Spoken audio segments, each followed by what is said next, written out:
Park এক্সপ্লোরের পঞ্চম পর্বে সবাইকে শুভেচ্ছা ও স্বাগতম। এই পর্বে আমাদের আলোচনার বিষয় বাংলাদেশের প্রেক্ষাপটে বিনোদনমূলক পার্ক। বাংলাদেশ তথা দক্ষিণ এশিয়ার জনসাধারণের বিনোদনের প্রধান মাধ্যম এখনো আছে বা ছিল মূলত মামাবাড়ি বেড়াতে যাওয়া। এই অঞ্চলের প্রতিটি কিশোর মনে দোলা দেয় কখন মামাবাড়ি বেড়াতে যাবে, বিশেষ করে বার্ষিক পরীক্ষা শেষে বা পৌষ পার্বণে বাবা মারাও দল বেঁধে সন্তান সন্ততি নিয়ে তাদের মামাবাড়ি নিয়ে যান। এছাড়াও বিনোদনের অন্য কতগুলা মাধ্যম রয়েছে, যেমন ফুটবল খেলা, হাডুডু, ঘোড়া দৌড়, নৌকা বাইচ। এইগুলাই মূলত বিনোদনের একটা বড় মাধ্যম হিসাবেই আমাদের এই সাবকন্টিনেন্টে দেখা যায়। কিন্তু সময় পরিবর্তিত হচ্ছে। এই পরিবর্তিত সময়ের সাথে সাথে তাল মিলে বাংলাদেশের বিভিন্ন জায়গায় বিনোদনের জন্য বেশ কিছু প্রতিষ্ঠান বা বিনোদনমূলক পার্ক তৈরি হতে শুরু করছে বা অলরেডি হয়ে গেছে। অবশ্য কিছুদিন আগেও দেখা যেত শুধুমাত্র সামর্থ্যবান লোকেরাই কক্সবাজার বা সিলেটে সন্তান সন্ততি নিয়ে বেড়াইতে যেত, কিন্তু এখন ঘরের কাছেই তারা বিনোদনের নতুন মাধ্যম পাচ্ছে, বিনোদনমূলক পার্ক।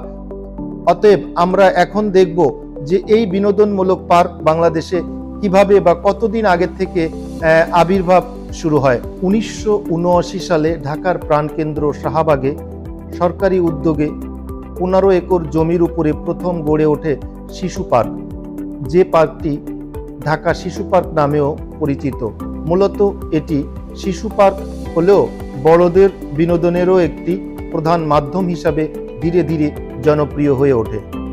এরই মধ্যে 1989 সালে বেসরকারি খাতে 400 একর জমির উপরে গড়ে ওঠে স্বপ্নপুরী আর্টিফিশিয়াল অ্যামিউজমেন্ট পার্ক, যেটি দিনাজপুর জেলা শহর থেকে 52 কিলোমিটার দূরত্বে অবস্থিত। 90-এর দশকের শুরুর দিকে বিভিন্ন জায়গায় বিনোদন কেন্দ্রগুলা বাড়তে থাকে এবং বিভিন্ন আধুনিক রাইড সংযোজিত হতে থাকে পার্কগুলাতে। যেমন 1990 সালে জনাব মোস্তাফিজুর রহমান সর্বপ্রথম বিদেশ থেকে কিছু রাইড আমদানি করে ঢাকার শ্যামলীতে শিশু মেলা নামক একটি পার্ক স্থাপন করেন। শুরুর দিকে পার্কটি তেমন একটা জনপ্রিয়তা না পেলেও পরবর্তীতে সকল বয়সের জন্য এটা চরমভাবে জনপ্রিয় হতে থাকে এবং এরই ধারাবাহিকতায় জনাব মোস্তাফিজুর রহমান বাংলাদেশের বিভিন্ন জায়গায় পার্ক স্থাপন করেন এবং যেটা পরবর্তীতে ওয়ান্ডারল্যান্ড গ্রুপ নামে পরিচিত এবং এখন পর্যন্ত ওয়ান্ডারল্যান্ড গ্রুপের 11টি ব্রাঞ্চ বাংলাদেশের বিভিন্ন জায়গায় ছড়িয়ে ছিটিয়ে রয়েছে। এরই ধারাবাহিকতায় 2003-4 সালের দিকে বেসরকারি খাতে বিনোদনের এক বিপ্লব ঘটে, যে বিপ্লবটা ঘটে মূলত দুইটা পার্কের মাধ্যমে, ফ্যান্টাসি কিংডম এবং নন্দন পার্ক। এরা বাংলাদেশের মানুষকে পার্কের একটা আধুনিক ছোঁয়া দিতে সমর্থ হন এবং পরবর্তীতে ড্রিম হলিডে এবং 2019 সালের দিকে বাংলাদেশের একমাত্র কম্পোজিট পার্ক প্রতিষ্ঠিত হয় ম্যাজিক প্যারাডাইজ, যেটা বিনোদনের একটা স্বর্গরাজ্যে পরিণত হয়েছে। শুধুমাত্র এই পার্কগুলাও নয়, এর সাথে সাথেও বাংলাদেশে মোটামুটি ভাবে ধরে নেওয়া হয় যে 300 বা 300-র আশেপাশে বিনোদন পার্ক স্থাপিত হয়েছে।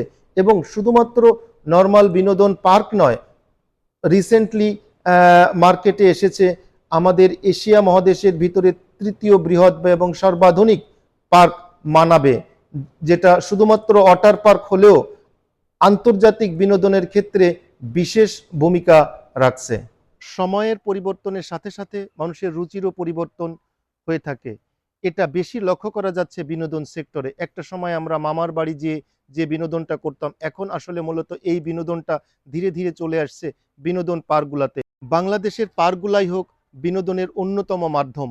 আজকের পর্বে আমরা আলোচনা করলাম বাংলাদেশের প্রেক্ষাপটে বিনোদনমূলক পার্ক। আগামী পর্বে নতুন কোনো টপিকস নিয়ে হাজির হব। আমাদের সঙ্গেই থাকুন। ধন্যবাদ।